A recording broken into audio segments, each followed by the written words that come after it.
Cuma kalau misalnya ada TB itu ada bercak-bercak putih. Jadi dokter bilang ini indikasinya TB paru. Bismillah, assalamualaikum warahmatullahi wabarakatuh. Selamat datang di channel YouTube Baju Yuli CRI Sejak Dini. Buat bunda-bunda yang ingin belanja baju gamis anak, bisa langsung cek aja di website kami bajuyuli.com. Nah, perkenalkan saya Yuli. Di vlog Baju Yuli kali ini saya mau sharing nih ke bunda-bunda pengalaman anak sakit TB paru di usia yang balita. Nah, disclaimer, saya ini bukan dokter ataupun seseorang yang memiliki kualifikasi di bidang tenaga kesehatan. Jadi ini saya murni sharing 2 orang anak saya yang terkena penyakit TB paru di usia yang balita. Oke, kita mulai aja ya Bun.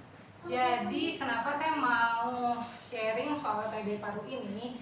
Di tahun 2019 saat 2 orang anak saya terkena TB, saya sempat nulis di blog pribadi saya soal pengalaman TB ini. Dan qadarullah banyak banget yang komentar, banyak banget yang merasa senasib penanggungan soal anak sakit TB. Karena apalagi anak-anak yang masih kecil didiagnosis sakit TB, terus harus pengobatan rutin selama 6 bulan nggak putus, itu justru berat banget ya Bun, jujur berat banget dan butuh support sistem yang luar biasa, baik itu dari keluarga, dari suami atau dari lingkungan, dan itu saya rasakan.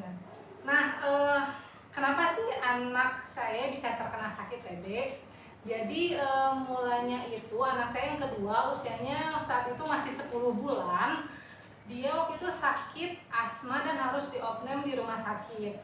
Prosedur rumah sakit memang harus ronsen ya Bun, dan ketika hasil ronsen keluar itu malah ada indikasi TB paru. Dari dokter anak saya bilang, ya udah Bu, kita selesaikan dulu opname-nya, pengobatan asmanya, nanti setelah keluar rumah sakit baru lanjut pengobatan TB. Setelah itu ketika anak saya sudah selesai, akhirnya saya coba konsul lagi ke dokter. Dan kenapa sih anak saya bisa sakit TB? Jadi dokter menanyakan 3 pertanyaan ke saya saat itu. Pertama, apakah di keluarga kita itu ada yang sakit TB dewasa? Karena penyakit TB itu menular ya Bun, nggak mungkin anak kecil itu menularkan. Jadi otomatis anak kecil itu ditularkan. Makanya pertanyaannya, apakah ada orang yang sakit TB aktif di keluarga terdekat? Yang kedua adalah apakah saya tinggal di lingkungan yang mohon maaf agak kumuh, atau misalnya di perkampungan atau lingkungan yang kotor, atau sering banyak yang merokok di lingkungan sekitar saya. Yang ketiga adalah bagaimana klinis anak. Jadi apakah anak sering batuk-batuk, terus sudah kayak gitu sering juga lemah, lesu, dan bagaimana perkembangan berat badan bayi selama 3 bulan terakhir. Nah, jadi saya jawab satu-satu. Untuk yang poin pertama, jujur saya nggak tahu ya Bun, apakah ada yang sakit TB, dan itu harus dibuktikan dengan ronsen. Akhirnya saya sekeluarga beserta pengasuh, beserta kakek nenek yang lingkungan terdekat ronsen, dan tidak ada satupun yang terkena sakit TB yang aktif yang menular ya. Yang poin kedua, apakah lingkungan tempat tinggal itu kotor? Jujur enggak juga sih Bun, karena saya tinggal di komplek yang jarak dekatnya tidak begitu berdekatan dan tidak ada yang merokok di dalam rumah. Dan yang poin ketiga, apakah klinis anak itu kurang baik kayak lemah lesu? Enggak juga sih Bun ya, kalau misalnya anak kita udah lemah lesu udah pasti kita bawa ke dokter kan ya. Hanya memang perkembangan berat badan anak saya saat itu yang usia 10 bulan memang agak mandek. Jadi dia dalam beberapa bulan itu naiknya mungkin hanya 100 gram atau 200 gram. Cuma ya namanya juga orang tua, wajar lah ya kita menganggap anak ya biasa aja, mungkin lagi adaptasi MPASI, saya mikirnya seperti itu. Akhirnya langkah selanjutnya adalah dokter menanyakan bagaimana anak saya yang pertama, apa sudah pernah di ronsen juga. Jadi anak saya yang pertama itu usianya 2 tahun saat itu Pun. Akhirnya atas saran dokter saya lakukan ronsen juga, dan qadarullah anak saya yang pertama juga terindikasi TB paru. Nah, ini hasil ronsennya. Mungkin nggak terlihat ya. Jadi dari hasil ronsen ini ada semacam flek ya Bun ya.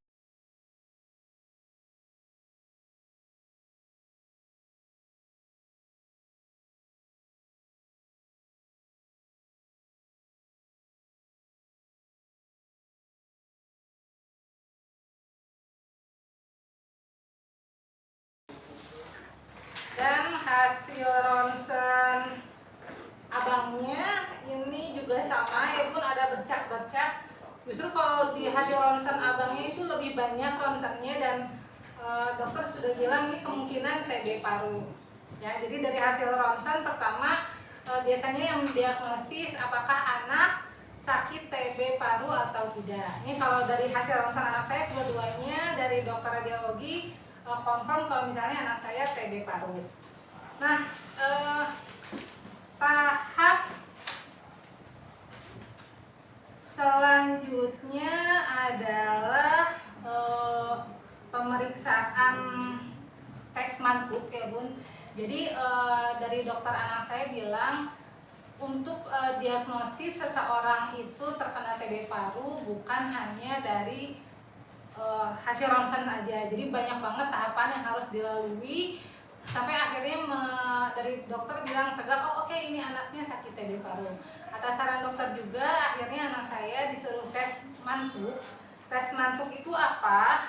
Jadi tes mantuk itu disuntikkan larutan tuberkulin atau protein kuman TB di bawah kulit anak. Jadi anak saya waktu itu disuntik di bawah kulitnya, dikasih protein kuman TB, lalu dilihat apakah ada benjolan atau enggak. Nah, itu salah satu parameter kalau misalnya anak dinyatakan positif itu ada benjolan. Jadi kalau dari yang penjelasan dokter itu, kalau misalnya pagi-pagi disuntik nih Bun, nanti setelah 48 atau sampai 72 jam dicek, kalau misalnya ada benjolan sebesar 10 mili berarti anaknya itu positif TB. Nah, di kasus anak saya dua-duanya itu ada benjolan. Di anak yang pertama yang usia 2 tahun itu muncul benjolan 1 cm, itu gede banget, namun kelihatan banget kalau misalnya itu ada benjolan. Dan di anak yang kedua itu munculnya 12 mili. Jadi dari hasil tes TB, dari hasil ronsen, hasil tes mantuk, dua-duanya confirm kalau misalnya anak saya menderita sakit TB paru. Nah, apa sih perasaan orang tua saat anaknya didiagnosis sakit TB?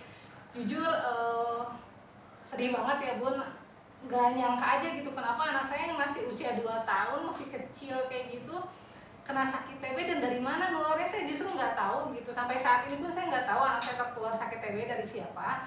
Yang jelas anak saya harus diobati. Jadi walaupun kita sedih, bingung, bimbang atau kayak gimana, kita harus lakukan atau lanjut ke proses tahapan selanjutnya, yaitu adalah pengobatan. Nah, ini ada beberapa informasi yang mau saya sampaikan ke bunda-bunda semua. Jadi untuk sakit TB ini sebenarnya program pemerintah ya Bun ya. Jadi kalau misalnya ternyata anak bunda didiagnosis sakit TB, itu sebenarnya bisa dapat pengobatan gratis dari pemerintah melalui puskesmas atau dengan BPJS. Kalau misalnya bunda tidak mengambil jalur BPJS atau tidak mengambil jalur pemerintah, misalnya karena bunda kendala, oh saya kerja nih, jadi saya nggak punya waktu buat harus kontrol, daftar ke Vaskes 1, daftar ke puskesmas, bunda bisa ngambil jalur umum. Kalau saya kemarin ngambil jalur umum karena saya ada keterbatasan waktu buat kontrol ke puskesmas atau rumah sakit. Jadi untuk biaya ronsen itu sekali ronsen nominalnya 200 sampai 300 ribu ya Bun kalau di rumah sakit. Ini di tempat domisili saya. Lalu selanjutnya untuk tes mantuk itu tiap orangnya sekitar 300 sampai 400 ribu per orang. Itu biaya tes mantuk di rumah sakit. Mungkin beda-beda kalau misalnya bunda harus tes di lab atau di klinik, itu bakal beda-beda. Ini pengalaman saya aja. Jadi untuk ronsen dan mantuk aja menghabiskan sekitar 1,5 juta untuk 2 orang anak. Nah, selanjutnya adalah soal pengobatan. Jadi setelah anak didiagnosis TB, itu harus dilakukan pengobatan 6 bulan tidak putus ya Bun, tiap hari dikasih obat. Nah, pengobatannya sendiri murah, sejujurnya murah biayanya karena memang ini kan program dari pemerintah. Untuk tahapannya seperti apa, obatnya apa aja, terus efek sampingnya, ada nggak sih efek sampingnya terhadap anak ketika rutin minum obat TB itu, terus ada nggak sih sih dampaknya ketika anak minum obat, before afternya apa nih, ada efeknya atau enggak. Nanti insya Allah saya bakal jelasin di part 2 nya ya Bun, soal pengobatan TB paru pada anak. Nah gitu aja, sekian infonya. Jadi Bunda stay tune terus di channel YouTube Baju Yuli, jangan lupa like, comment, dan subscribe. Saya mohon maaf kalau misalnya ada kesalahan. Saya pamit undur diri. Wassalamualaikum warahmatullahi wabarakatuh.